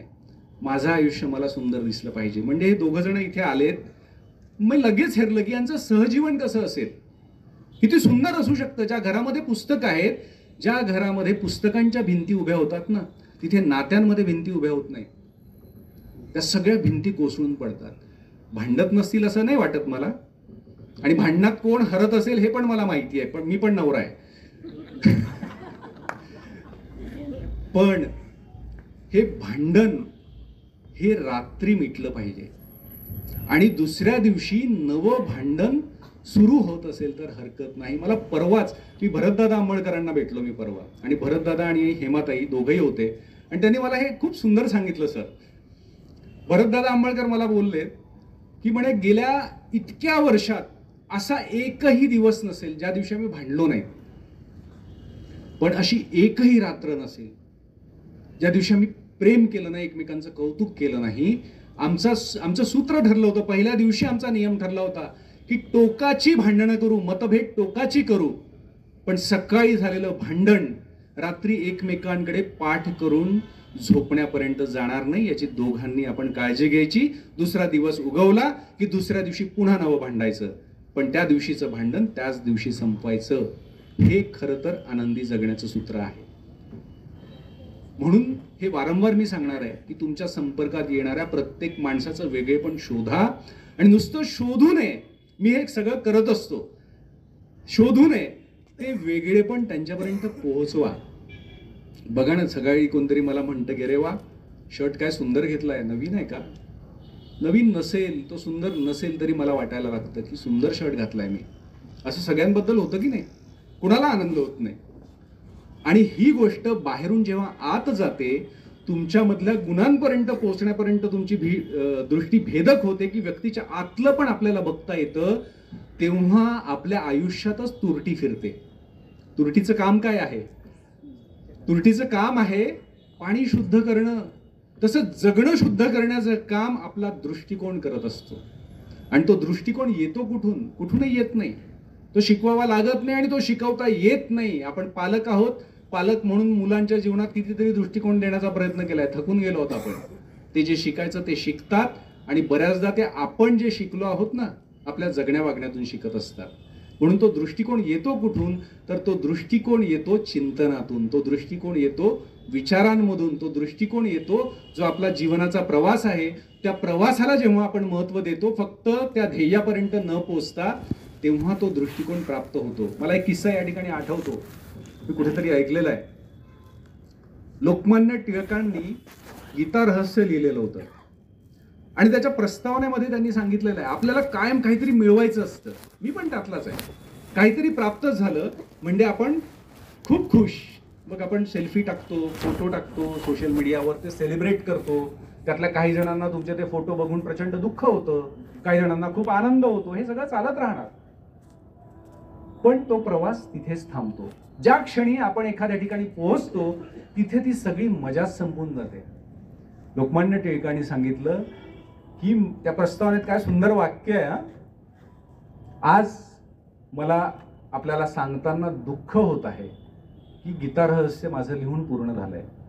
खरं तर आपण कसं सांगतो ते, आज मला आनंद होतोय. लोकमान्य टिळकांनी उलट सांगितलं, मला गीता रहस्य लिहून पूर्ण झालं याचं मला आज दुःख होत आहे, कारण त्या लिहित असताना ज्या चिंतनामध्ये मी डुंबून राहायचो, ज्या चिंतनामध्ये मी तासन तास बुडून राहायचो आणि त्यातनं जो मला आनंद मिळायचा, तो आनंद आता माझ्या आयुष्यातून संपलेला आहे, म्हणून मला दुःख होत आहे. याचा अर्थ एवढाच आहे जे गुलजार म्हणतात, सिर्फ सफर नहीं, सफर के साथ हमसफर जरूरी है. ते चिंतन आवश्यक आहे, ती माणसं आवश्यक आहे, तो दृष्टिकोन आवश्यक आहे. आणि त्यासाठी चाळीसगाव सारखं सुंदर शहर, इतकी सुंदर माणसं. एक आणखी विषय येतो याच्यामध्ये, थोडं विषयांतर होईल पण महत्वाचं आहे. कायम आपल्याला एखादा माणूस पुढे येतो, एखाद्याचं कौतुक झालं, उदाहरणार्थ आता वेदांतजींचा इथे आपण सन्मान केला, सर्टिफिकेट दिलं, तर गरजेचं नसतं सगळ्यांनाच आनंद होईल. उद्या ते फेसबुकला टाकतील तर काही जण म्हणजे अरे तो काय फेकतो, तो 12 पुस्तकं कुठे वाचतात का महिन्याला? मी नाही वाचले कधी इतका वाचणारा माणूस, असं आपण म्हणत असतो. सगळ्यात मोठी गोष्ट असते कुठली माहिती आहे? आपण म्हणतो एखाद्यावर टिप्पणी करत असताना की ही व्यक्ती प्रचंड इगोइस्ट आहे, प्रचंड अहंकार या व्यक्तीमध्ये आहे. मला तर बऱ्याच नात्यांमध्ये जी खराब नाती होताना दिसतात ती याच वाक्यापासून होताना दिसतात. माझ्याकडे येणाऱ्या केसेसमधून मी तुम्हाला सांगू शकतो की आपण सरळ सरळ एखाद्यावर एखादा टॅग लावून द्यायचा की हा माणूस असा आहे आणि ही स्त्री अशी आहे आणि हे असं आहे. इथून सुरुवात होते आणि आपल्याला हेच कळत नाही की अरे त्याच्यावरती टॅग लावत असताना आपण आपल्या जगण्यातला आनंदाचा एक हिस्साच कुरतडून फेकून दिलेला आहे. म्हणून बघा, सगळ्यात आनंदी कोण असतात? आनंदाचे डोही, आनंदी तरंग कुणाच्या बाबतीत असतं? संतांच्या बाबतीत. संतांच्या मनामध्ये कधीच कुणाविषयी एकही कलुषित भावना निर्माण होत नाही आणि झाली असेल तर तात्काळ काढून टाकतात, फेकून देतात. हा अहंकार इतकी सुंदर गोष्ट आहे, तुम्हाला सांगतो समजून घेण्यासाठी, अशी सुंदर नाही आहे. ज्या ज्या वेळेला आपल्याला वाटतं की हा माणूस इगोइस्ट आहे, याच्यामध्ये प्रचंड इगो आहे, त्याचा अर्थ एवढाच असतो की तुमच्यातला इगो दुखावलेला आहे. एखाद्यामध्ये इगो आहे हे त्याच माणसाला कळू शकतं ज्याच्यामध्ये प्रचंड इगो आहे. आता स्वतःला तपासता येईल, कारण हा आरसा आहे. ज्या क्षणी आपल्याला हे वाटलं की या माणसामध्ये इगो आहे, तर तिथे त्याला नाही तपासायचं आहे, तिथे स्वतःला तपासायचं आहे. आणि या जगामध्ये माझ्या असं लक्षात आलं, असा एकही माणूस नाहीये ज्याच्यामध्ये सगळंच वाईट आहे. मी असंही पाहिलं की माझा जो शत्रू आहे ना, कट्टर, त्या शत्रूला पण जीवाभावाचा मित्र आहे. याचा अर्थ माझं कुठेतरी चुकण्याची शक्यता आहे. तर जीवनाचं एकच सार्थक मला वाटतं किंवा जीवनाचा एकच उद्देश मला माझ्या बाबतीत लक्षात येतो की भरपूर माणसं जोडा, इतकी माणसं जोडा, इतकी माणसं जोडा आणि त्या सगळ्यांवर प्रेम करा. आता प्रणील आमच्या सोबतच जवळजवळ राहतो असं म्हणायला हरकत नाही. आठवड्यातनं 2-3 दिवस तो घरी येतो. त्याला माहिती आहे आमची जी मुलं आहेत ना, दोन्ही मुलं, ती फक्त आमची 2 मुलं आहे असं आम्ही मानतच नाही. त्यांच्यासाठी स्पेशल असं खूप काही करत नाही. हां, त्यांना खूपच जास्त त्यांना वाटू नये एवढी आम्ही काळजी घेतो. पण आमच्या संपर्कात येणाऱ्या सगळ्या मुलांवर तेवढंच प्रेम करतो, तितकीच त्यांची काळजी घेण्याचा प्रयत्न करतो आणि त्यांनी न सांगता आम्हाला त्यांच्या जीवनातलं दुःख कळेल, त्यांची अडचण समजेल, त्यांची समस्या समजेल हे हेरून त्यांनी न बोलता ते सोडवण्याचा सुद्धा प्रयत्न करतो. राजूभाऊ साक्षीदार आहे. मी माझं मोठेपण सांगायला इथे आलो नाहीये. मला हे सांगायचं आहे की नाती तीच नाही आहेत जी नेमून दिलेली आहेत रक्ताची. फक्त रक्तांच्या नात्यात जर आपण गुरफटलो तर दुःख वाढत राहतं. पण रक्ताच्या नात्यासोबत बाहेरची पण नाती समृद्ध होत गेली तर जगणं सुंदर होत जातं. याच्यात एक दुसरा आणखी एक क्रायटेरिया तो मला इथे स्पष्ट केला पाहिजे. कुठला? मी अशी पण माणसं पाहिली आहे ज्यांचं बाहेर खूप छान आहे, बाहेरचा परिवार समृद्ध आहे, घरात कुत्रं विचारत नाही. हे पण फार चुकीचं आहे. तुम्हाला घरातली माणसं आणि बाहेरची माणसं यांच्यामध्ये फार भेद करता आला नाही पाहिजे वागत असताना. तुम्हाला थोडंसं परग्रहासारखं वाटू शकतं, वेगळ्या ग्रहावरचं काहीतरी मी बोलतोय. बिलकुल नाही. आम्ही जे जगतोय तेच आम्ही बोलतोय. मी बोलतोय. मी इथे कुठली एखादी खोटी गोष्ट कुठून तरी उचलून तुमच्यापुढे मांडत नाहीये. आम्ही हा भेदभावच ठेवला नाही. माझ्या घरामध्ये माझ्या मुलाला, मोठ्या मुलाला माझ्या बायकोनी सांगून दिलं की हे जे घर आहे, आणि 2 साक्षीदार इथे बसले आहेत, हे जे घर आहे हे तुमचं नाही, हे आम्ही देऊन टाकणार आहोत. घर एकच आहे, हे देऊन टाकणार आहोत. तुमचं घर तुम्हाला बघायचं असेल तर बघा, नाही तर हे सगळ्यांचं घर आहे, तुमचं घर आहे असं समजा. हे फक्त तुमचं घर नाही आहे, हे सगळ्यांचं घर आहे. हे जेव्हा सांगितलं जातं ना, तेव्हा 2 भावांची आणखी 200 भावंड तयार होतात आणि समाज सुंदर होत जातो. किंबहुना आपल्या भारतीय समाजाची हीच रचना होती. दुर्दैवाने टीव्ही आला, आता तर त्यात मोबाईल आले आणि आता एकच नातं निर्माण झालेलं आहे. माफ करा पण हे खरं आहे. कुठलं नातं? ती व्यक्ती आणि मोबाईल या दोघांचं नातं. आणि मध्ये मध्ये कुठलं तरी नातं मग डोकावत असतं आणि तेही बऱ्याचदा मोबाईलवरच डोकावतं. तर मोबाईल की काही वाईट गोष्ट नाही आहे, पण या नात्यांना सांभाळणं आणि कॉन्शियसली सांभाळणं गरजेचं झालेलं आहे. आजकाल मोबाईलमध्ये बघत असताना आपण चेहरे न्याहाळायला विसरलो की चेहऱ्यावरचे भाव काय आहेत. आपल्यासोबत जी व्यक्ती बसली आहे त्यांच्या मनात काय चाललं असेल. आणि तुम्हाला सांगतो, इतका आनंद होतो. नाती कशी जुळतात जेव्हा आपल्या पुढे कोणीतरी बसलेलं असतं आणि आपण त्यांना म्हणतो की अरे काय झालं, किंवा नुसता आवाज ऐकून म्हणतो की बरं नाही का, तुला त्रास होतोय का काहीतरी. त्यांना असं वाटतं साक्षात्कार झाला की काय, यांना चमत्कार झाला काहीतरी, माझ्या मनातलं ओळखलं. आणि तिथून नातं घट्ट व्हायला सुरुवात होते. कारण नातं हे काळजीतून निर्माण होतं की कोणीतरी आपली काळजी घेत आहे. मी बरेच संसार उद्ध्वस्त होताना पाहिले. त्यातलं सगळ्यात महत्वाचं कारण आणि विशेषतः इकडच्या वर्गाची तक्रार, सगळं छान आहे असं नसतं ना. सगळं छान आहे पण लक्षच नाही आहे माझ्याकडे, व्यक्तच होता येत नाही. कुठे व्यक्त व्हावं? एकतर समर्पण केलेलं आहे आयुष्याचं, आणि घरातल्या माणसाला बाहेरचे काम, बाहेरचे ताण, बाहेरच्या सगळ्या गोष्टी या पलीकडे आपल्यासोबत राहणाऱ्या माणसांच्या काही भावनिक सुद्धा गरजा आहेत का हे माहीतच नाहीये. आणि हे खरंच असं घडतंय. बरोबर आहे की नाही? तुमच्याकडनं खरं तर टाळायला पाहिजे या गोष्टीसाठी. मी तुमची बाजू मांडतोय, वकिली करतोय इथे. आणि काही वेगळं पाहिजे नसतं, काही वेगळं पाहिजे नसतं. माझ्या व्याख्यानाचा आणखी एक विषय आहे, बायकोचं मानसशास्त्र. दुसरं पण, त्याच्यात नाव टायटल नसलं तरी नवऱ्यांचं मानसशास्त्र ते ओघानं येतच. काही वेगळं पाहिजे नसतं. एक प्रेमाचा स्पर्श, एक प्रेमळ नजर. आणि तू थकलीस का आज? बरं वाटतंय का तुला? एवढंच वाक्य ब्रह्मवाक्य आहे. एवढं केलं की संसार सुखाचा होतो. माझा तरी झालाय, प्रणील आहे इथे पुढे. फार काही वेगळं, काही खूप वस्तू घेऊन द्यायच्या नाही आणि काही करायचं नाही असं बिलकुल काहीच नाही. तर नातं आपल्याला ऑक्सिटोसिन देतं. आणि जीवनामध्ये आपल्याला इतके गैरसमज पसरवले गेले आहेत. आपल्याला असं सांगितलं जातं जीवनात हे पाहिजे, ते पाहिजे, ते पाहिजे, आनंदी राहण्यासाठी दुसरं काहीच नको, नाती हवी आहेत, नाती, त्याच्या पलीकडे दुसरं काहीच नाही, समृद्ध नाती, एकमेकांवर विश्वास असलेली नाती, आणि नुसता विश्वास नाही तर जिथे भांडता पण येतं विश्वास आणि हक्कानी, अशी नाती. आणि ज्या भांडणामध्ये कोणीतरी वरचढ असतो आणि कोणीतरी खाली असतो, अशी नाती नाही. जिथे दोघांनाही बोलण्याचं स्वातंत्र्य आहे, पटवून देण्याची संधी आहे, अशी नाती. या नात्यांनी आयुष्य समृद्ध होतं, ऑक्सिटोसिन मिळतो. आज तुम्ही जरूर प्रयत्न करा, माझी विनंती आहे. हा प्रयत्न तुम्ही अगदी जेव्हा हे संपेल आत्ता सुद्धा करू शकता. जस्ट कुणाचा तरी हातात घ्या, छान प्रेमाने, तो उबदार हात, तो स्पर्श अनुभवा. कुणाच्या तरी खांद्यावर हात ठेवा. लहान असेल कोणी तर त्याच्या डोक्यावर नुसता हात फिरवा. तुम्हाला पण ऑक्सिटोसिन, त्याला पण ऑक्सिटोसिन. इतकं सोपं तंत्र. दिवसभरात घरी गेलो की जी लहान मुलं असतात ती धावत आली की त्यांना कवटाळून घ्यायचं. सगळ्यात सोपं औषध, स्वस्त औषध. आणि 21व्या शतकात तर औषधं खाऊत की नाही अशी शंका निर्माण होणार आहे. त्यावर मी 2-2, 3-3 डॉक्टर इथे बसले, मी त्यावर बोलणार नाही. पण औषधांच्या पलीकडे जाऊन हे एक औषध खूप महत्वाचं ठरणार आहे. तर एक काम जरूर करा, आणि तुम्ही या ठिकाणी ना एक संकल्प करा. मला असं वाटतं या इतक्या सुंदर, ज्याला 85 वर्षांची परंपरा आहे, किती थोर माणसं येऊन गेली असतील अण्णासाहेब, मला माहिती नाही. त्यांची यादी जर मी पाहिली तर खरंच माझं धाडस पण झालं नसतं इथे उभं व्हायचं, अशी माणसं इथे आले असतील. या ठिकाणी ही अतिशय पवित्र अशी जागा आहे. प्रचंड अशा एनर्जीज या जागेमध्ये, व्हायब्रेशन्स आहेत.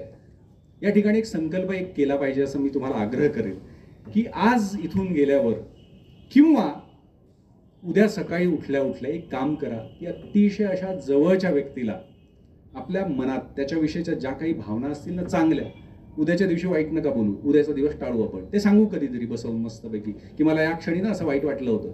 पण उद्याच्या दिवशी असा फोन, किंवा आत्ता गेल्या गेल्या तुम्हाला फोन म्हणा किंवा प्रत्यक्ष बसून करता येईल का, हे करण्याचा संकल्प करा. आणि मग मी जे काही सांगितलं ते एक तर साफ खोटं होतं आणि फालतू होतं असं तरी ठरवा, किंवा हे खरं होतं हा स्वानुभवातून तुम्ही सिद्ध होऊन इतरांना सांगायला पण सुरुवात करा. पहिलं डी फॉर डोपामाइन. जे एखादं टार्गेट पूर्ण केलं, म्हणजे हे जर टार्गेट तुम्ही आत्ता घेतलं असेल की उद्या मी फोन करणार आहे कोणाला तरी, किंवा कोणाला तरी आईला सांगणार आहे, घरी गेल्यानंतर कोणाला तरी कवटाळणार आहे, हे टार्गेट तुमचं असेल ते तुम्ही पूर्ण केलं की तुमच्या लक्षात येईल की डोपामाइन मिळालं.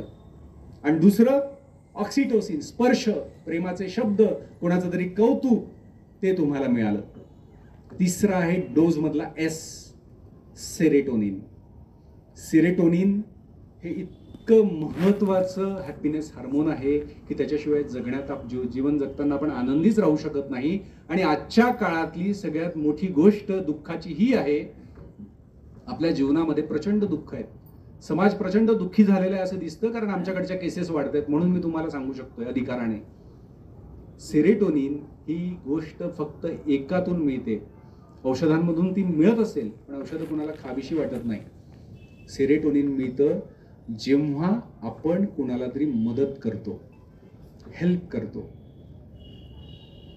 आणि आपल्याला असं सांगितलं गेलं आत्ताच्या या काळामध्ये की इतरांना मदत करा, परोपकार करा, गरिबांची मदत करा, बिचाऱ्या बापड्यांना धावून जा. हे अतिशय चुकीचं आहे. आपल्या संस्कृतीमध्ये कायम सांगितलं गेलं आहे. कर्णाचं उदाहरण दिलं जातं, दानशूर कर्णाचं. दानशूर कर्ण भल्या पहाटे उठून जेव्हा दान द्यायचा तेव्हा दान घेणाऱ्याला तो नमस्कार करायचा आणि सांगायचा की तुम्ही मला हे दान देण्याची संधी दिली, मी तुमचे आभार मानतो. ते कारण आहे त्याच्यात की जेव्हा आपण कुणाची तरी मदत करतो तेव्हा त्याचं भलं होत नसतं, भलं आपलं होत असतं. आणि हे कधी सांगितलंच जात नाही. खऱ्या अर्थाने मुलांना शाळांनी इतकीच गरज या गोष्टींची आहे. नात्यांचं महत्व त्यांना समजणं, टार्गेट्स छोटे छोटे पूर्ण करण्यातून काय तुम्हाला मिळतं हे समजणं. इतकंच नव्हे तर दुसऱ्यांची मदत केल्यामुळे तुमच्या जीवनामध्ये काय समृद्धी येते, सुबत्ता येते, ह्याचं महत्व मुलांना कळलं पाहिजे, आपल्या स्वतःला कळलं पाहिजे. इतरांची मदत केली तरच आपल्याला सेरोटोनिन मिळू शकतं. दुसऱ्या माध्यमातून मिळत नाही, औषधातून मिळू शकेल फार फार तर. आणि किती सोपं आहे तुम्ही बघा. मी नेहमी सांगतो, एखाद्याने साधा पत्ता विचारला आणि तो पत्ता आपल्याला माहीत असेल तरी चेहरा खुलतो तेवढ्या वेळासाठी की अरे वा मला माहिती आहे. मग आपण त्यांना डिटेल्ड पत्ता जेव्हा सांगतो त्यावेळेस आपला तो भाव आठवा किंवा ती अवस्था आठवा. आणि ज्या वेळेस तुम्हाला पत्ता माहित नाही किंवा तुम्ही धावपळीत आहात आणि त्यांनी सांगत नाही मला नाही माहिती, दुसरीकडे विचार, वैतागून बोललोय, त्यावेळेसची आपली मनस्थिती आठवा. दोघांमध्ये फरक जाणवेल. कारण काय, जेव्हा आपण दुसऱ्यांना मदत करतो तेव्हा आपलं भलं होतं. आणि आणखी एक महत्वाची गोष्ट याला मी जोडून सांगतो, हे माझ्या जीवनाचं मी सूत्र बनवलेलं आहे आणि मी आता सांगायला सुरुवात केली आहे. आपल्या जीवनातलं दुःख अन्य कुठल्याही मार्गाने कमी होऊ शकत नाही. ते आपल्याला फेसच करायचं आहे, ते नाहीसं करताच येत नाही.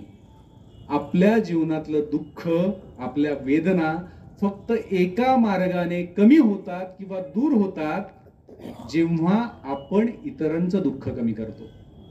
आनंदाचं सूत्र आहे हे, दुसरं सूत्रच नाही आहे. आपलं दुःख कमी करायचं असेल तर सगळ्यात आधी दुसऱ्यांचं दुःख कसं कमी करता येईल यावर काम करायचं. आपोआप आपलं दुःख नाहीसं झालेलं आपल्याला दिसतं मागे वळून पाहताना. आणि हे सगळे प्रयोग आम्ही करायला सुरुवात केली असं लक्षात आलं. कुठलाही बँक बॅलन्स ठेवला नाही, कुठल्या भानगडीत आम्ही पडलेलो नाहीत. मला कधीतरी शुभांगीताई विचारतात की सर तुम्हाला यायचं आहे तर मग मानधन वगैरे काय सांगाच असा आग्रह होतो. तेव्हा हिम्मत करून मग राजेश भाऊंजवळ म्हणतो की भाऊ मला तर यातलं फार काही कळत नाही, तुम्हीच काहीतरी बोला आणि ठरवा तुमच्या तुम्ही. कारण माहिती आहे मी इथून जरी नाही घेतलं ना, मला देणारे आणखी काही अदृश्य असे हात आहेत ज्यांना माझी काळजी आहे. हा प्रयोग आम्ही आमच्या जीवनात केलाय. आणि जिथे फक्त आपण मिळवण्याच्या मागे लागतो, जिथे मिळवण्याच्या मागे लागतो तिथे सोर्सेस रिस्ट्रिक्टेड होतात. आणि जिथे आपण असे मस्त मुक्तपैकी जगायला सुरुवात करतो, अशा बाहू फैलावून आपल्या जगण्याच्या, तेव्हा अनेक हात, असंख्य लोक आपल्या आयुष्यामध्ये येतात. आणि मला तरी असं कळलंय की अशी असंख्य माणसं आपल्या जीवनात येणं म्हणजे खऱ्या अर्थानं यश आहे, म्हणजे खऱ्या अर्थानं समृद्धी आहे, सुख आहे. आणि त्यातच आपल्या आनंदाचे कारंजे निर्माण होत असतात. आणि एक डोज मधलं तिसरं अल्फाबेट आहे, तिसरं अक्षर आहे ई. डोज मधला ई फॉर एंडॉर्फिन. ते मी सांगण्याचं फार कारण नाही, डॉक्टर्स इथे बसलेले आहेत. एंडॉर्फिन आपल्याला व्यायामातून मिळतो. सकाळी आपण जे मॉर्निंग वॉक करतो किंवा वॉर्निंग वॉक म्हणूया, डॉक्टरांनी वॉर्निंग दिल्यावर जो वॉक करतो त्यावेळेस ते आपल्याला प्राप्त होतं. आणि ते सुद्धा आपल्या जीवनामध्ये खूप आवश्यक आहे. आणि एक उदाहरण मी सांगणार आहे शेवटचं. इकिगाई नावाचं पुस्तक कोणी वाचलंय? चाळीसगावकडून मला ही निश्चित अपेक्षा आहेच, एवढे वाचक असतील, कारण बऱ्याचदा एखाद दुसराच हात वर येतो.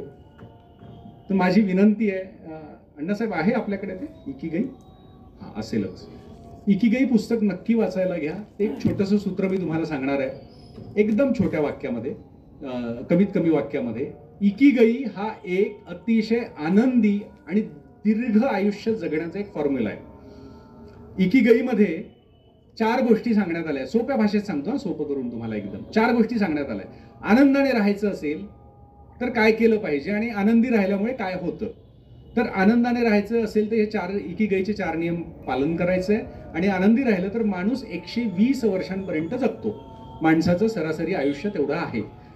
तुम्ही म्हणाल हे आधी होतं, नाही, अजूनही जपानमध्ये ओकिनाका नावाचं एक बेट आहे. त्या बेटावर अशी माणसं आहेत ज्यांचं सरासरी आयुष्य 120 वर्षांचं आहे. जगभरातल्या शास्त्रज्ञांनी त्यावर संशोधन केलं आणि संशोधनातून गोष्ट पुढे आली की ही माणसं इतकं आयुष्य कसं काय जगतात. तर लक्षात आलं ही आनंदाने जगतात.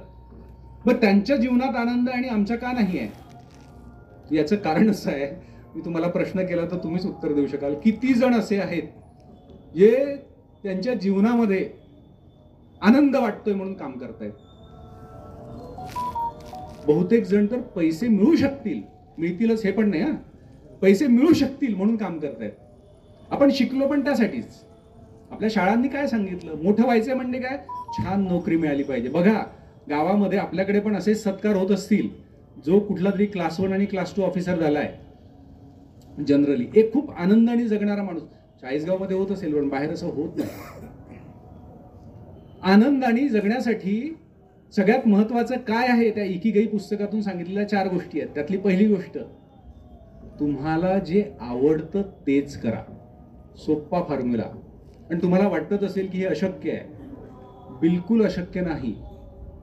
किंवा ऍटलिस्ट तुम्ही जे करत आहात त्याच्यात आनंद आला पाहिजे. कटकट नको, बिलकुल. तर पहिली गोष्ट, जे आवडतं ते करायचंय म्हणजे आनंद निर्माण होईल. इकिगई, पहिली इकिगई. दुसरी इकिगई सांगितली, नुसतं आवडून उपयोग नाहीये. कारण आवडतं तर आपल्याला काय, मलाही गाणं गायला आवडतं पण गाता येत नाही, इथे कोणीच टिकणार नाही. जे आवडतं आणि जे आपल्याला उत्तम जमतं ते करायचं आहे. या जगामध्ये प्रत्येक माणसामध्ये, प्रत्येक माणसात स्पेशल असं काहीतरी आहे आणि हे आम्ही मुलांसोबत काम करताना अनुभवतोय. 100% प्रत्येकात वेगळेपण आहे, प्रत्येकात. मी तुम्हाला सांगतो, आपल्या संस्कृतीमध्ये एक कायम आशीर्वाद दिला जायचा. कुठलीही विवाहित स्त्रीने नमस्कार केला कुणालाही, कुठला आशीर्वाद होता? हा, अष्टपुत्र सौभाग्यवती भव, हा आशीर्वाद दिला जायचा. बरोबर आहे ना? आता असा देत नाही, देऊ शकत नाहीत. अष्टपुत्र, हे अष्टपुत्र कुठून आलं आपल्याला त्यावेळेस माहिती होतं. आता त्या गार्डनर वगैरे यांनी शोधून काढलं की 8 प्रकारच्या बुद्धिमत्ता असतात आणि त्या 8 प्रकारच्या बुद्धिमत्तांमध्ये मग त्यात तो आशीर्वाद असा होता त्या मातेला, होणाऱ्या मातेला, की तुला अशी 8 पुत्र व्हावीत, ज्यापैकी एक कोणीतरी शब्दांचा जादूगार असेल, म्हणजे साहित्यिक किंवा लेखक असेल, वक्ता असेल, कोणीतरी एक गणित तज्ज्ञ असेल, कोणीतरी प्रचंड धाडसी आणि शूरवीर सेनापती असेल, कोणीतरी निसर्गात रमणारा, आमच्या राजेश भाऊंसारखा कोणीतरी निसर्गात रमणारा व्यक्ती असेल, पर्यावरण तज्ज्ञ असेल, कोणीतरी शस्त्र वगैरे बनवणारा, ज्याच्याकडे कला कौशल्य आहे असा चित्रकार असेल, कारागीर असेल. अशा पद्धतीचे ते आशीर्वाद होते. याचा अर्थच एवढा होता की या सगळ्या क्षमता माणसांकडे असतात. कुठली तरी मला जर बोलता येत असेल किंवा लिहिता येत असेल तर मी त्यात करिअर केलं पाहिजे, आणि तुम्हाला वेगळं काहीतरी जमत असेल तर तुम्ही त्यात केलं पाहिजे. पण ते नेमकं काय हे मुद्दाम सांगतोय कारण इथे फार पालक बसलेले आहेत. फार चिंता करू नका. मुलांना किती त्यांच्या परीक्षेमध्ये किती मार्क्स मिळत आहेत, ते शाळेमध्ये किती पुढे आहेत, त्यांची कशी प्रगती होते हे ठरवूच नका. तुम्हाला कदाचित माहिती नाहीये, मी पालकांसोबत आता डील करतोय, मुलं डिप्रेशनमध्ये जात आहेत. डिप्रेशनमध्ये कशासाठी? की त्या शेजारच्या मुलाला 90% मिळाले आणि तुला 89 आहेत. जगणं मुश्किल झालंय. लहान मुलांचा जो ताण आपण आपल्या या वयामध्ये आपल्या डोक्यावर घेतलाय, तो ताण आपल्या मुलांवर आहे. आणि एका क्षणाला आपण तर बगावत करू शकत नाही, आपल्या घरातली मुलं आता बगावत करायला लागलेली आहे. 10वी नंतर ऐकणं सोडतात. तुमच्यापेक्षा जास्त त्यांची मित्र त्यांच्या जवळची होतात. हे आम्ही पण अनुभवतो घरामध्ये. जेव्हा जास्तीत जास्त ताण दिला जातो तेव्हा हे सगळं घडत असतं. बिलकुल द्यायचं नाहीये. त्याच्यातलं वेगळेपण काय आहे आणि हेही बघून, आता मी राजेश भाऊंना जेव्हा पहिल्यांदा भेटलो, अनेक वर्ष झाली, मला नंतर कळलं राजेश भाऊंचं शिक्षण BCom झालेलं आहे. आणि देशभरातल्या कित्येक डॉक्टर साहेब, कित्येक तुम्ही साक्षीदार आहात, कितीतरी जणांना सर्पदंश झाल्यावर काय झालं अशा कित्येक डॉक्टरांशी ते बोलतात आणि सल्ला देतात. त्यांचं वेगळेपण काय होतं? निसर्ग, प्राणी, जीवरक्षा, असं हे वेगळेपण. म्हणून फक्त राजेश भाऊ ग्रेट आहेत असं बिलकुल नाही. फक्त त्यांना जे आवडलं ना ते त्यांनी स्वीकारलं. त्यांना जे आवडलं ते स्वीकारलं. आपल्या बाबतीत असं होत नाही. आपल्याला जे आवडतं आणि जे योग्य असतं ते स्वीकारलंच पाहिजे. याचं धाडस आपल्याकडे नसतं. आपल्याला नेहमी सांगितलं जातं की माणसाने सकारात्मक असलं पाहिजे, सकारात्मक असलं पाहिजे. पण सकारात्मक असण्यापेक्षा महत्वाचं आहे स्वीकारात्मक असणं. जी व्यक्ती स्वीकारात्मक असते ती सकारात्मक असलेल्या माणसापेक्षा जास्त आनंदी असते आणि जास्त पुढे असते. म्हणून आपल्याला काय आवडतं, आपल्याला काय जमतं, आणि जे आवडतं आणि जमतं त्यातून आपल्याला मोबदला मिळतो का? कारण जगायला काहीतरी लागणार आहे, तो मोबदला मिळतो का? आणि चौथं, हे तीनही असून उपयोग नाही, कारण आपण समाजशील प्राणी आहोत. जे फक्त माझ्या फायद्याचं आहे. आपल्याला नेहमी सांगितलं जातं की परावलंबी राहू नका, एकदम बरोबर. आपल्याला हेही सांगितलं जातं की स्वावलंबी असलं पाहिजे, काही प्रमाणात बरोबर, पण 100% बिलकुल नाही. या निसर्गाचाच नियम आहे आणि त्याच्यात कधीच कमीपणा मानून घेऊ नये. मी खूप स्वावलंबी आहे आणि माझ्या जीवावर आहे, बिलकुल नाही. याच गोष्टींनी संपवलंय आणि आजच्या काळातली हीच संस्कृती झाली आहे. मी, माझं कुटुंब, बस संपलं. जगाचा नियम आहे, निसर्गाचा नियम आहे, परावलंबन नाही, स्वावलंबन नाही, परस्परावलंबन. तुम्ही तिथे आहात श्रोता म्हणून मी वक्ता म्हणून मी इथे उभा राहण्याची लायकी ठेवतोय. ते झाड तिथे उभं आहे म्हणून मी इथे श्वास घेऊ शकतोय. तर निसर्गाचा नियम आहे परस्परावलंबन.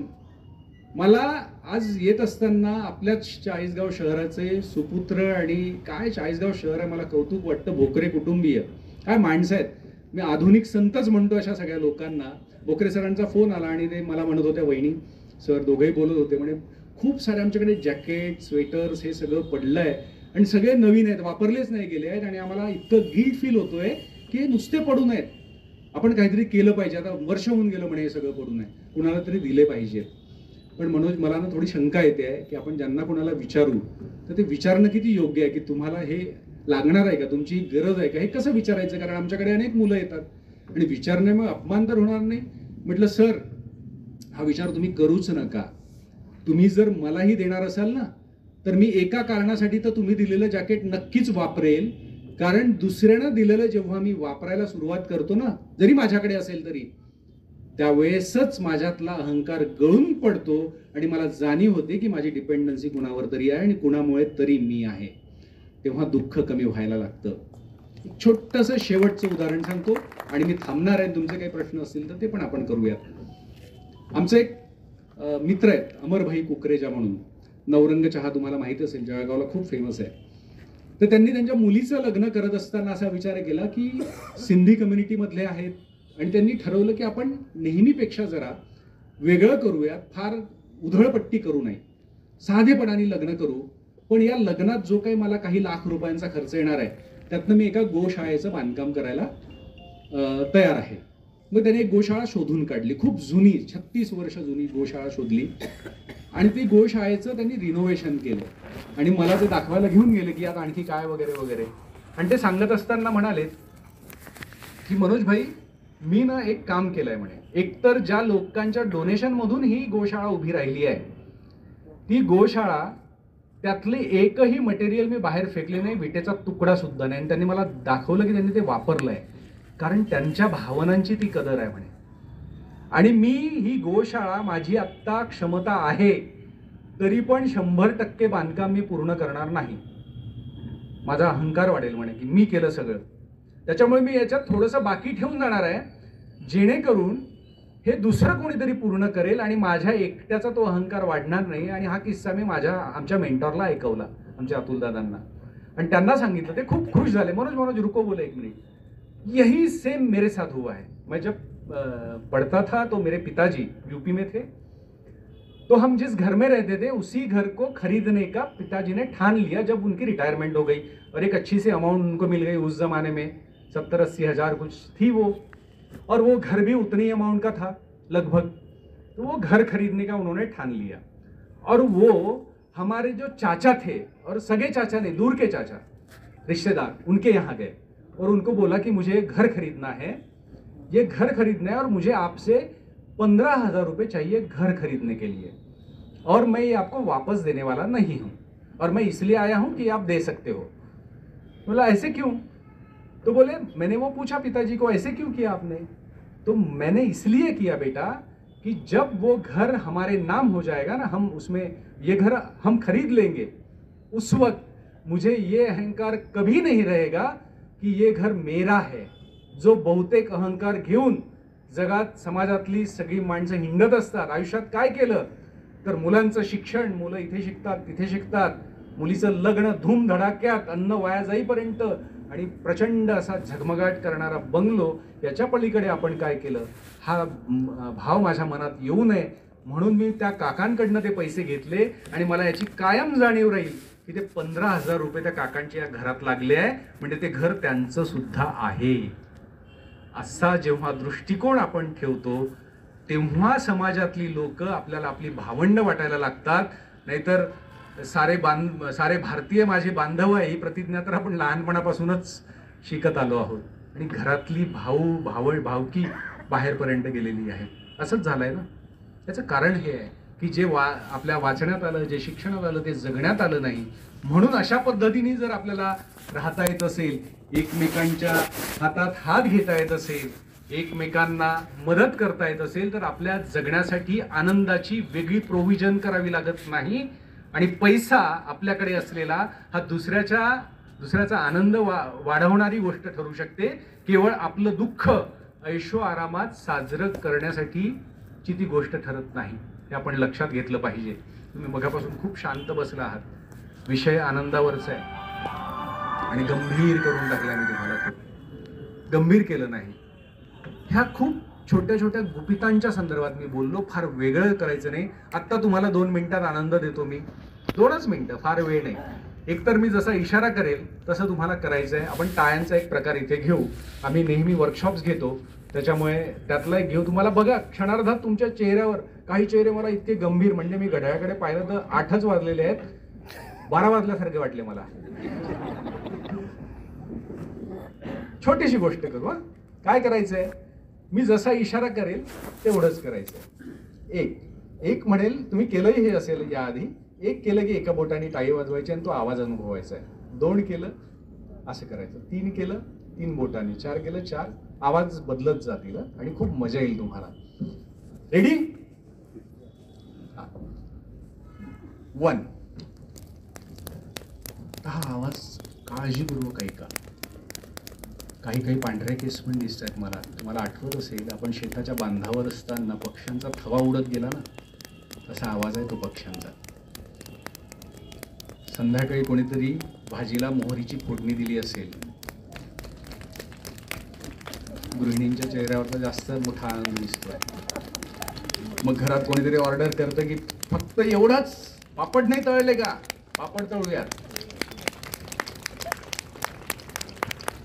कधी कधी भर उन्हात किंवा अगदी हिवाळ्यात सुद्धा पाऊस येतो मोठ्या मोठ्या थेंबांचा, तेव्हा पत्र्यावर पडणारा आवाज आणि गारांचा पावसाचा आवाज, मोठ्या थेंबांचा होता. आणि ही टाळी वाजवता वाजवताच आपल्या शेजारी कोणीही का असेना त्याला एक मस्त टाळी द्यायची. इकडे एक द्या टाळी, बघू नका ओळख आहे की पाळख आहे काय, जमलं तर पुढच्याला पण द्या, फक्त धक्का नका मारू. छोट्या छोट्या गोष्टी आहेत आनंदाच्या. आणि मला तरी असं लक्षात आलं की आपल्याला जेवढं कळतं तेवढं जरी दुसऱ्यांना सांगितलं, त्याचं काय भलं होतं माहिती नाही, आपलं भलं व्हायला सुरुवात होते. आणि माझी वक्ता होण्याची सुरुवात ही अशी झालेली आहे. म्हणून तुम्हाला आज यातलं जे काही थोडंफार सापडलं असेल ते आज रात्री, उद्या, 2-4 दिवस, 8 दिवस इतरांना सांगत सुटा. तुमच्या असं लक्षात येईल की मागच्या काही आठवड्यापर्यंत कुठलं तरी दुःख, कुठला तरी तणाव घेऊन जे आपण जगत होतो तो कुठे गेला आहे डॉक्टर साहेबांकडे जाण्याच्या आधीच. त्याच्यासाठी तुम्हाला मी खूप शुभेच्छा देतो. आणि खरंच प्रयोग करा. माणसांपेक्षा मोठं औषध या जगात दुसरं कुठलंच नाही. ही माणसं आपली औषध आहेत आणि आपण त्यांचं औषध आहोत, एवढाच आपल्याला विश्वास ठेवायचा आहे. तुम्हाला काही प्रश्न असेल तर जरूर विचारा. मी या ठिकाणी थांबतो. Thank you so much. आणि